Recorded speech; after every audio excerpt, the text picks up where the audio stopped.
Argentina বনাম সুইজারল্যান্ডের যে ম্যাচটি সেটি নিয়ে কিন্তু আশঙ্কা সৃষ্টি হয়েছে। টিএসিতে যে জায়ান্ট স্ক্রিনটি রয়েছে অতিরিক্ত বৃষ্টির কারণে সেটি কিন্তু বন্ধ করা হয়েছে এবং আমরা দেখছি যে আর্জেন্টিনার যারা ভক্ত রয়েছে তারা কিন্তু সারা রাত থেকে কিন্তু এখানে অপেক্ষা করছিলেন, কিন্তু তীব্র বৃষ্টির কারণে কিন্তু ইতিমধ্যে জায়ান্ট স্ক্রিন বন্ধ করা হয়েছে।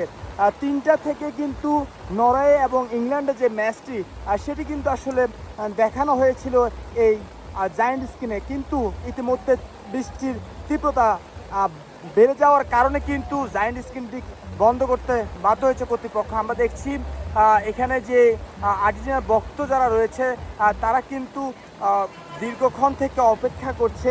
আর্জেন্টিনা বনাম স্মাইল বেবি ডাইপার এর সুপার অ্যাবজর্পশন টেকনোলজি এখন দেয় 30% বেশি শোষণ ক্ষমতা।